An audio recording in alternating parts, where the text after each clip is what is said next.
नमस्कार। उनकी कलम मेरी आवाज़ में आप सभी का स्वागत है। आइए सुनते हैं कहानी अंधेरे में खिलता गुलाब, जिसे लिखा है सुधा जुगरान जी ने। उससे शिवांगी की मुलाकात बैंक में हुई थी। अपने डेबिट कार्ड में आ रही परेशानी को ठीक करवाने के दौरान वह डेबिट कार्ड से कोई भी ऑनलाइन पेमेंट नहीं कर पा रही थी। बैंक से ओटीपी के मैसेज नहीं आ रहे थे। परेशान सी वह बैंक पहुंची। पूछताछ कर पता चला कि इस तरह की परेशानी को 17 नंबर वाले सीनियर मैनेजर मिस्टर ऋत्विक देखेंगे। अपनी परेशानी लेकर वहां पहुंची तो 17 नंबर सीट पर एक थोड़ा गदबदा गोरा सुंदर सा लड़का काला चश्मा लगाए कंप्यूटर पर काम कर रहा था। 2-3 लोग काउंटर के सामने खड़े थे। वह उनसे पूछकर उनकी परेशानी का निदान कर रहा था। अंदर इतना काला चश्मा लगाए देख उसे कुछ अटपटा तो लगा, लेकिन ध्यान फिर भी अपने काम पर अधिक था। वह ऋत्विक के खाली होने का इंतजार करने लगी। वह खाली हुआ, लेकिन उसे कंप्यूटर से उलझे देख वह कुछ बोलने का सोच ही रही थी कि उसी ने पूछ लिया, कहिए क्या परेशानी है? मेरा डेबिट कार्ड काम नहीं कर रहा है। ठीक है मैम, आप इधर बैठिए। वह एक स्टूल उसकी तरफ खिसकाता हुआ बोला, अब जो डिटेल्स पूछूं बताते जाइए। वह कभी कार्ड नंबर कभी अकाउंट नंबर पूछ रहा था और कंप्यूटर पर कुछ करता जा रहा था। उसका मोबाइल व कंप्यूटर से लगातार कुछ साउंड आ रही थी। वह क्योंकि उसकी बगल में बैठी थी और वह सीधा बैठा कंप्यूटर स्क्रीन पर देख रहा था, इसलिए उसकी नज़र काले चश्मे के अंदर से होती हुई उसकी आंखों तक चली गई। मिस्टर ऋत्विक ब्लाइंड था। शिवांगी सिहर कर प्रस्तर प्रतिमा बन उसे थोड़ी देर अपलक निहारती रह गई। ऋत्विक के कंप्यूटर व मोबाइल पर स्क्रीन रीडर सॉफ्टवेयर का उपयोग हो रहा था, जो ब्लाइंड लोगों के लिए होता है, जैसे उनकी पुस्तकें ब्रेल लिपि में होती हैं। क्या हुआ मैम? ऋत्विक मुस्कुराता हुआ पूछ रहा था। नहीं, कुछ नहीं। मैं आपसे कुछ कह रहा हूँ, पर लगता है आपका ध्यान कहीं और है। उससे जवाब देते ना बना। क्या बताए कहाँ खो गई थी वह? अपने मन के अंधेरे में गुम हो गई थी। हाँ, तो मैं कह रहा था कि आप बैंक के रीजनल ऑफिस में चले जाइए। वहाँ मैं मिस लतिका जी को फ़ोन कर देता हूँ। आपकी यह समस्या वहीं से ठीक होगी। दरअसल बैंकों के मर्ज होने के कारण यह समस्या बहुतों को आ रही है। ठीक है। दूसरे दिन वह बैंक की रीजनल ऑफिस में पहुंच गई। मिस लतिका को ऋत्विक फ़ोन पर उसकी समस्या बता चुके थे, इसलिए वह उसका इंतज़ार कर रही थी। लतिका ने अपने सामने बिठाकर उससे कई बार ऑनलाइन पेमेंट करवाया और कंप्यूटर पर चेक करती रही, लेकिन सफलता नहीं मिली। मैम, आप जब पेमेंट इनिशिएट करती हैं तो हिट होता है, लेकिन आपको ओटीपी नहीं जा पाता है। मैं पूरी कोशिश कर रही हूँ। आप घर जाकर कोशिश कीजिए, लेकिन जब भी करें स्क्रीनशॉट ज़रूर लेकर मुझे भेज दें, ताकि मुझे फॉल्ट पता चलता रहे। 1-2 दिन में आपकी प्रॉब्लम दूर हो जाएगी। ठीक है। वह अपने पीजी हॉस्टल वापस आ गई। नई नई नौकरी थी। बीएससी के बाद उसने ओएनजीसी में इस पोस्ट के लिए प्रतियोगी परीक्षा दी थी और सेलेक्ट हो गई थी। थक कर कुर्सी पर ढेर होती शिवांगी सोच रही थी, आज तो उसने अपने इस काम के लिए छुट्टी ले ली थी, लेकिन रोज़ तो ऐसा नहीं कर सकती। अनाथालय में होश संभालती शिवांगी जब दुनिया को अपनी नज़रों से नापने तोलने लायक हुई तो समझ गई कि संसार में खून के रिश्तों का उसके लिए कोई मतलब नहीं है। जो भी रिश्ते इस नश्वर संसार से बने वे सब अनाथालय ने ही दिए। केदारनाथ आपदा में अपनों से बिछुड़ी शिवांगी तब इतनी छोटी भी ना थी कि उसे बिल्कुल भी कुछ याद ना हो, लेकिन वह याद करना नहीं चाहती।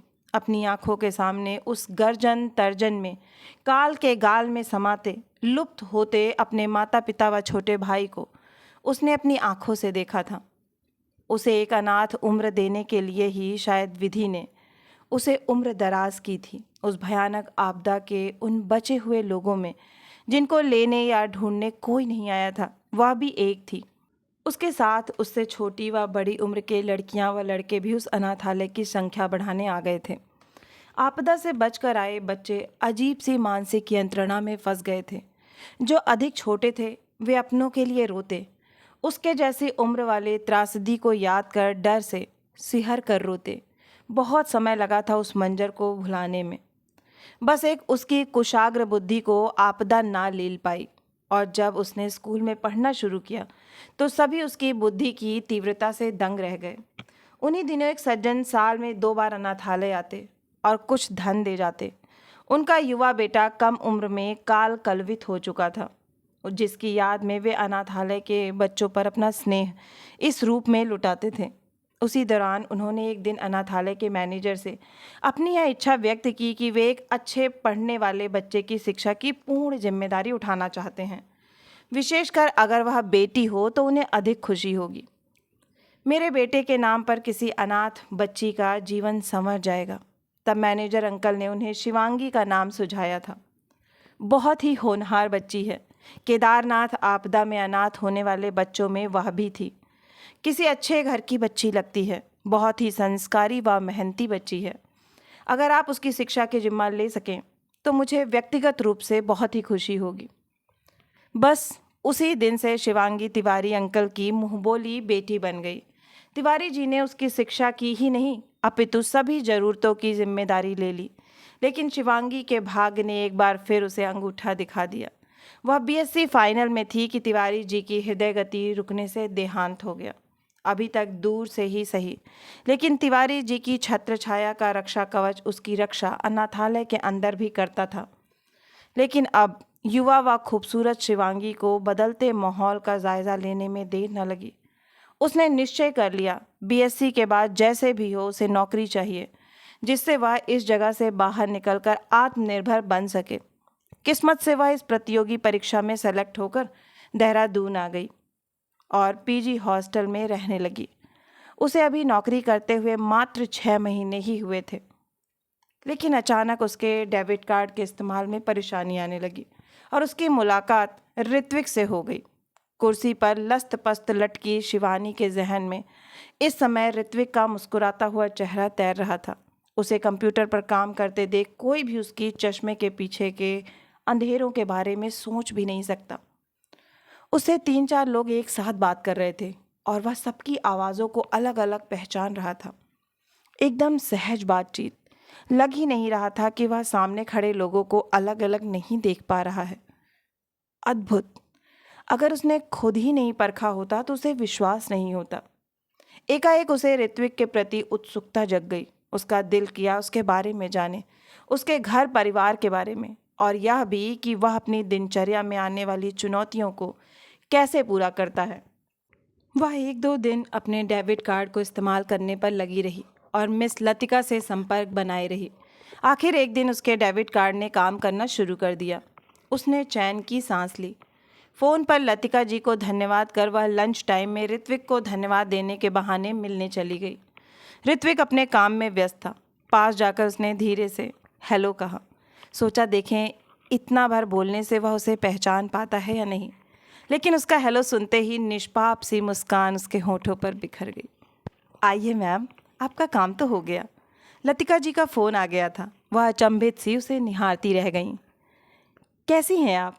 उसे चुप देखकर वह आगे बोला, बिल्कुल ठीक हूँ, आपका धन्यवाद देने आई थी। मुझे धन्यवाद देने के लिए अपने घर कॉफ़ी पर आमंत्रित कीजिए, वह परिहास करने वाले अंदाज में बोला। वैसे इसमें धन्यवाद की कोई बात नहीं है, यह तो मेरा काम है। मैं तो वीनस पीजी हॉस्टल में रहती हूँ, घर होता तो ज़रूर बुलाती। वार्तालाप आगे बढ़ाती हुई वह बोली, अरे नहीं मैम, मैं तो यूं ही मजाक कर रहा था। आप बैठिए, मैं आपको चाय पिलवाता हूँ। नहीं, फिर कभी, वह हंस पड़ी। अभी तो लंच टाइम में ऑफिस से निकली हूँ, वापस पहुँचना है। ओके, फिर कॉफ़ी तो पक्की रही, घर ना सही बाहर ही सही। आपका फ़ोन नंबर बोलिएगा। जी बिल्कुल पक्की, वह फ़ोन नंबर देती हुई बोली। अजीब सी उत्सुकता हो आई थी उसे ऋत्विक में। अच्छी नौकरी और इतना व्यवहार कुशल लड़का दिखने भर से ही किसी अच्छे घर परिवार का लगता है। आखिर उसकी निजी जिंदगी बिना आंखों के कैसे सांस लेती होगी? अंधेरे में यह गुलाब खिलता कैसे है? अगले दिन से अनजाने ही सही वह रोज़ उसके फ़ोन का इंतज़ार करने लगी, लेकिन पूरे 1 हफ्ते तक उसका कोई फ़ोन नहीं आया। रविवार को वह अलसाई सी लेटी थी। उसकी रूममेट इशिता का अपने बॉयफ्रेंड के साथ आउटिंग का प्रोग्राम था। वह तैयार हो रही थी। वह उसे तैयार होते देख रही थी। तभी फ़ोन की घंटी बज गई। शिवांगी ने स्क्रीन पर नज़र डाली। अननोन नंबर था। दिल ने कुछ कहा और उसने सुन लिया। फ़ोन अवश्य ही ऋत्विक का होगा। उसका अनुमान सही था। हेलो शिवांगी जी। उसके हेलो के जवाब में चिर परिचित स्वर गूंजा। शिवांगी नहीं समझ पाई कि उसे इतनी प्रसन्नता क्यों हुई। सारा आलस से हवा हो गया, बदन में जैसे जल तरंग दौड़ गई। दिल हुआ बोले, इतने दिनों से फ़ोन क्यों नहीं किया, लेकिन जवाब में सिर्फ गुड मॉर्निंग ही बोल पाई। सोच रहा था आज अगर आपको टाइम हो तो कॉफ़ी पीने का वादा निभा दिया जाए। जी। उसकी आवाज़ को अनाथालय की पृष्ठभूमि का संकोच जकड़ रहा था। किसी से इतना महत्व पाना उसके जीवन की यह पहली घटना थी। आपके पीजी हॉस्टल से 10 से 15 मिनट की दूरी पर एक कॉफ़ी शॉप है, अगर आप आना चाहें तो। इस बार वह कुछ संकोच से बोला। मैं पहुंच जाऊंगी, कहकर उसने फ़ोन ऑफ किया और फुर्ती से बिस्तर ठीक कर नहाने घुस गई। 5 मिनट में नहा कर आ गई और तैयार होने लगी। क्या बात है शिवांगी, तू तो बिस्तर से उठने को तैयार नहीं थी, और कहाँ अब? इशिता उसे दुविधा व शंकाग्रस्त हो देख रही थी। नहीं, कुछ नहीं, शाम को मिलते हैं। वह बालों पर कंघी फेरती बाहर निकल गई। बाहर निकल उसने ऑटो किया और कॉफ़ी शॉप पर पहुंच गई। ऋत्विक बाहर ही खड़ा था। औपचारिक मुलाकातों के बाद यह पहली अनौपचारिक मुलाकात थी। हालांकि दोनों के चेहरों पर गुलाब खिले थे, लेकिन इन खिले गुलाबों को नकारते दोनों कुछ और ही सोच रहे थे। शिवांगी सोच रही थी कि उसे तो मात्र सहानुभूति हो आई है बेचारे ऋत्विक से। जानना चाहती है आखिर ऐसे लोग अपनी दिनचर्या की साज संभाल किस प्रकार करते हैं, खुद कर लेते हैं या फिर उन्हें घर में हर पल दूसरे की हेल्प की ज़रूरत होती है। ऋत्विक सोच रहा था उसके अंधेरे कोने में पहली बार किसी ने मुस्कुराकर दस्तक दी है। वह जानता है कि यह मात्र इस भली लड़की की उसके प्रति धन्यवाद के वशीभूत हुई सहानुभूति है, या फिर उसे थोड़ा सा ही सही साथ भला लग रहा था। खुद को पूर्ण समझने की खुशफहमी हो रही थी। कॉफ़ी और कुछ खाने को ऑर्डर कर दोनों अब आमने सामने थे। जानना तो बहुत कुछ था, दोनों का ही तो एक अनजाना अतीत था, अंधेरा कोना था जिसके बारे में दोनों ही अनभिज्ञ थे। अपने बारे में कुछ बताइए, अपने घर परिवार के बारे में, आखिर ऋत्विक ने दोनों के बीच पसरी चुप्पी को समेटते हुए पूछा। क्षण भर के लिए शिवांगी सोच में पड़ गई। सोचा ना था सबसे पहले इसी प्रश्न से सामना हो जाएगा। कुछ देर कांच की खिड़की के बाहर सड़क के रेलम पेल को निहारती रही। उसके अंदर भी तो एक बवंडर उठ गया था इस प्रश्न के उत्तर में। एक लंबा अतीत, एक भयानक दृश्य तैर गया था। फिर शांत स्वर में बोली, मेरा कोई नहीं है। 2013 में आई केदारनाथ आपदा में सब कुछ खत्म हो गया था। अनाथालय में पलकर बड़ी हुई हूँ। एक सज्जन की मेहरबानी से अच्छी शिक्षा हासिल हो गई। आगे भी पढ़ना चाहती थी, लेकिन अकस्मात उनका देहांत हो गया और मुझे बीएससी के बाद पढ़ाई छोड़नी पड़ी। अभी ओएनजीसी में जॉब करती हूँ। उसने एक सांस में अपनी पूरी कहानी सुना दी।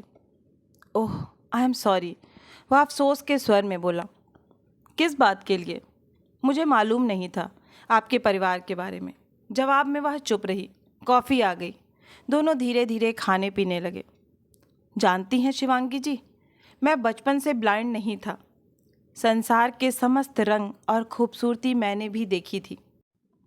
अरे, तो फिर यह कैसे, कब?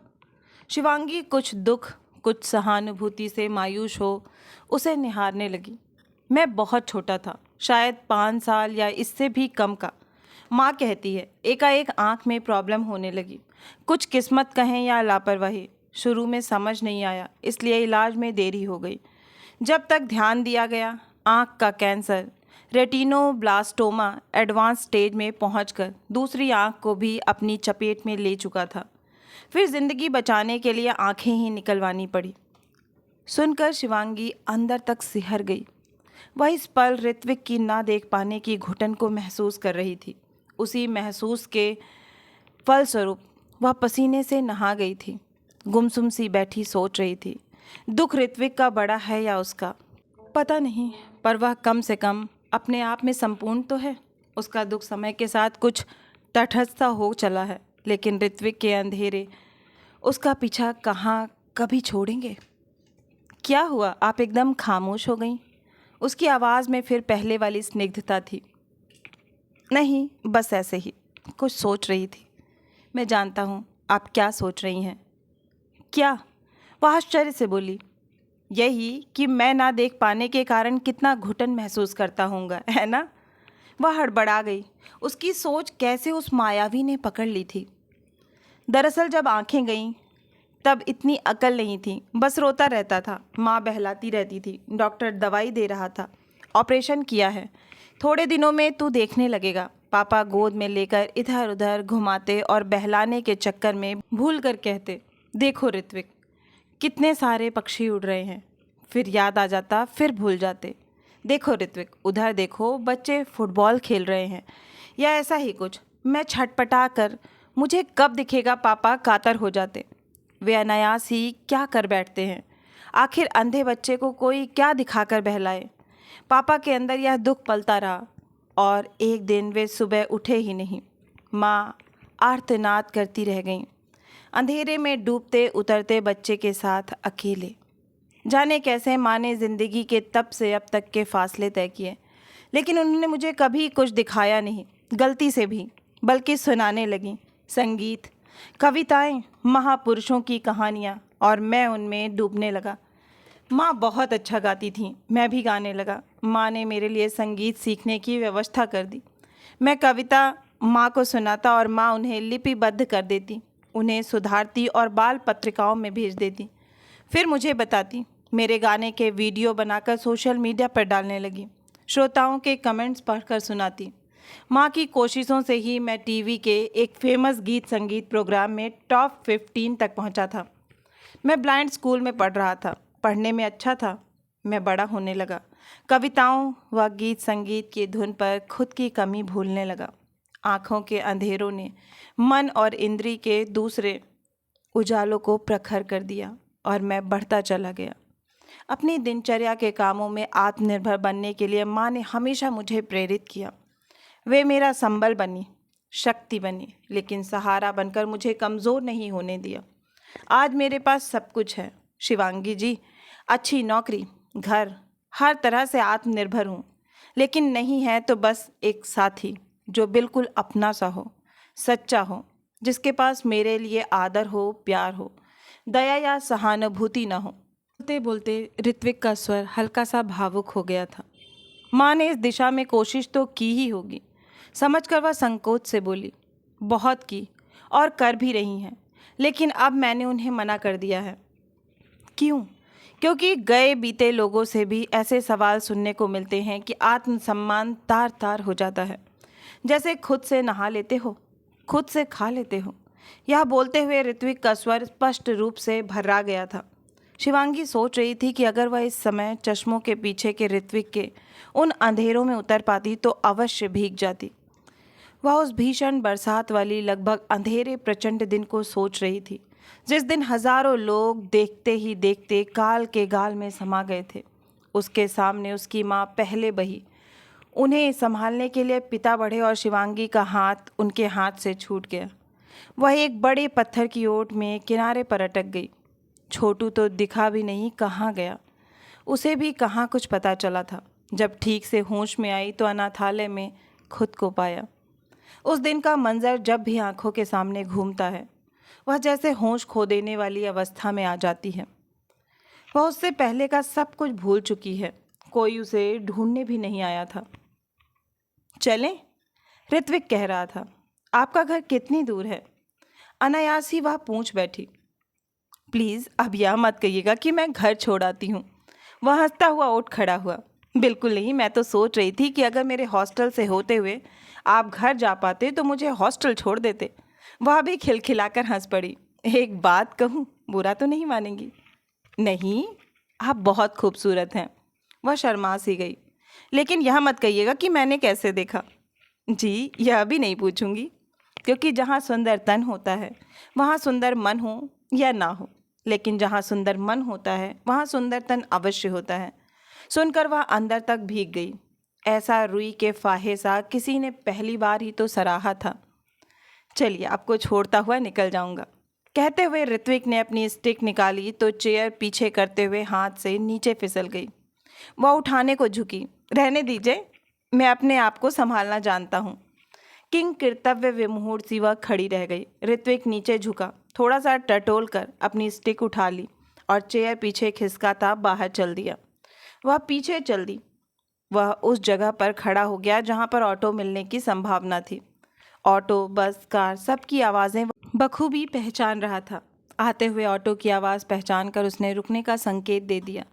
ऑटो वालों को अपना गंतव्य बताकर दोनों बैठ गए। दोनों चुप थे, लेकिन दोनों के भीतर बहुत से सवाल जवाब घमासान मचा रहे थे। एक दूसरे के आसपास बैठे होने का एहसास अजीब सा रोमांच पैदा कर रहा था। यह अनुभूति दोनों के अंधेरे जीवन में नई सी रोशनी भर रही थी। ऑटो 10-15 मिनट में शिवांगी के हॉस्टल के सामने पहुंच गया। शिवांगी ने नीचे उतरकर कुछ कहना चाहा, तभी ऋत्विक बोल पड़ा, फिर कब मिलेंगी? वह हंस पड़ी। चाहती तो वह भी यही थी। बोली, जल्दी ही किसी दिन। ऋत्विक के चेहरे पर उजली सी हंसी बिखर गई। ऑटो चला गया। शिवांगी अपने हॉस्टल के गेट के अंदर घुस गई, लेकिन दोनों को लग रहा था जैसे बहुत कुछ वहीं कहीं एक दूसरे के पास छूट गया। पर जो छूटा था उसे ढूंढने का मन दोनों का ही नहीं था, विशेषकर ऋत्विक का। बार बार सोचता, आखिर एक अच्छी भली पढ़ी लिखी लड़की उसके अंधेरों को क्यों गले लगाएगी। उसके बाद काफ़ी दिन गुजर गए। ऋत्विक सोचता, पहली बार उसने फ़ोन किया था, अब अगर शिवांगी का मन होगा तो फ़ोन करेगी, वरना तो नाहा के उधर कदम बढ़ाना है। कितनी बार दोनों फ़ोन उठाते, मिस्ड कॉल चेक करते, व्हाट्सएप पर ऑनलाइन स्टेटस चेक करते, एक दूसरे के प्रोफाइल पिक्चर को निहारते रहते, लेकिन फ़ोन करने की बात सोच हिम्मत जवाब दे जाती। शिवांगी का दिल कुछ और कहता और दिमाग कुछ और। दिल ऋत्विक की तरफ आकर्षित था, पहली बार कोई इतना अच्छा लगा था। दिमाग कहता, बहुत कोशिशों के बाद एक तरह के अंधेरों से निकलकर उसने जरा सी रोशनी अपने आंचल में भरी थी। अब फिर से कहीं ऐसा ना हो कि सहारा ढूंढते ढूंढते वह ऋत्विक का सहारा बनकर रह जाए। लेकिन जितना मन ऋत्विक से हटाने की कोशिश करती, बैरी मन उसकी गिरफ्त से छोड़कर ऋत्विक से जा मिलता। उन्हें मिले 2 हफ्ते गुजर चुके थे। आज रविवार को इशिता गुनगुनाती हुई फिर अपने बॉयफ्रेंड से मिलने के लिए तैयार हो रही थी, और शिवांगी वैसी ही अलसाई सी बिस्तर पर पड़ी उसे निहार रही थी। तो क्यों ऐसे लेट लेट कर अपना रविवार खराब करती है? कहीं हो क्यों नहीं आती? इशिता बोली। किसके साथ जाऊं? तू तो हर रविवार को चल देती है। धत तेरी की। अरे, मैं अपनी बात नहीं कर रही। उससे झगड़ा हो गया क्या? किससे? शिवांगी ने अनजान बनकर कहा। उसी से जिससे मिलने उस दिन भाग कर गई थी, जिसकी तस्वीर छिप छिप कर देखती है। तू सोचती है मुझे कुछ पता नहीं है? कुछ समझ नहीं आता इशिता। उलझी सी शिवांगी उठकर गोद में तकिया लेकर बैठ गई। क्या समझ में नहीं आता? अगर उचित समझे तो मुझसे शेयर कर सकती है। आज तो शिवांगी का भी सब कुछ कह देने का मन हो रहा था। उसने ऋत्विक से पहली मुलाकात से लेकर सारी बातें कह दी। काम के सिलसिले में मिली थी इशिता। पहले कुछ दया का ही भाव जागा था, पर सोचा ना था कि दिल इस कदर उलझ जाएगा। मतलब मामला गंभीर है। पता नहीं, लेकिन उसका भी फ़ोन नहीं आया, तो खुद को किसी तरह भी नहीं समझा पा रही हूँ। शिवांगी, अगर वह तुझे अच्छा लगता है तो उसमें जो कमी है वही कल तेरी ताकत बन सकती है। जानती हूँ ऋत्विक मेरी कद्र करेगा, जिसकी मुझे ज़रूरत है, जो शायद मुझे कोई दूसरा ना दे पाए। बस यही कहना चाहती हूँ। असल जीवन कोई काल्पनिक कहानी नहीं होती। बहुत सारे समझौतों का नाम ही तो ज़िंदगी है। जब से ऋत्विक से मिली हूँ यही सोच रही हूँ इशिता, पता नहीं क्या ठीक रहेगा और क्या नहीं। कुछ समझ नहीं आ रहा तो दिल की सुन और दिमाग को उसका साथ देने दे। दोनों मिलकर अच्छा सोचेंगे। अच्छा। शिवांगी मुस्कुरा गई। लेकिन उसका फ़ोन भी तो नहीं आया। आएगा बेबी, आएगा। इतनी उतावली क्यों होती हो? तभी शिवांगी का मोबाइल बज गया। स्क्रीन पर ऋत्विक का नाम चमक रहा था। शिवांगी देखती रह गई। अरे उठा ना। इशिता ने फ़ोन ऑन कर शिवांगी के हाथ में दे दिया। शिवांगी ने यंत्रवत कान पर लगा दिया। हेलो, आज मेरे घर लंच पर आना पसंद करेंगी? माँ बुला रही हैं, वह संकोच से कह रहा था, और शिवांगी उसकी आवाज़ की मुक्ता में डूब रही थी। हाँ, बड़ी मुश्किल से वह बस इतना ही बोली। ठीक है, मैं आपका इंतज़ार कर रहा हूँ। ठीक है। उसके गाल अनायास ही आरक्त हो उठे, बिना कारण, जैसे ससुराल जाने का आमंत्रण मिला हो। अरे, ऐसा भी क्या कह दिया उसने कि बिना श्रृंगार के ही दुल्हन बन बैठी। इशिता खिलखिलाकर हंस पड़ी। चल हट दुष्ट कहीं की। कहकर वह तेजी से बिस्तर ठीक कर नहाने घुस गई। थोड़ी देर बाद वह इशिता के मीठे तंजों से जान छुड़ा सड़क पर ऑटो इंतजार कर रही थी। आज तो तैयार होने में तूने अपनी जान ही निकाल दी, इशिता उसको होंठों पर लिपस्टिक लगाते देख बोली थी और वह हंसती उसे धकियाते बाहर भाग गई थी। ऋत्विक के घर पहुंची तो वह बाहर ही खड़ा उसका इंतज़ार कर रहा था। आइए, कोई परेशानी तो नहीं हुई आपको? उसके चेहरे पर वही स्निग्ध मुस्कान थी। अभी वह कुछ बोलती कि ऋत्विक की माँ अंदर से आ गई। परिचय की आवश्यकता नहीं पड़ी। माँ ने उसे देखते ही गले से लगा लिया। उनकी ममता की बाहों में बंधी शिवांगी को लगा उसकी मंजिल यहीं कहीं करीब है, उसे अब नहीं भटकना है। लगभग 2 घंटे शिवांगी ऋत्विक के घर पर रही और उस घर को अपना घर कहने का एहसास उसके मन में रच बस चुका था। लेकिन ऋत्विक या उसकी माँ ने उससे कोई ऐसी बात नहीं की। जाने को हुई तो माँ बस इतना ही बोली, शिवांगी, इस घर को अपना घर समझकर आओगी तो मुझे अत्यधिक खुशी होगी। जवाब में वह उनके गले लग गई। बाहर पोर्टिको में कार खड़ी थी। शिवांगी सोच रही थी, इसे कौन चलाता होगा। तभी कार के पास से गुजरते ऋत्विक की स्टिक छिटक कर नीचे गिर गई। आज ऋत्विक ने उठाने की कोशिश नहीं की।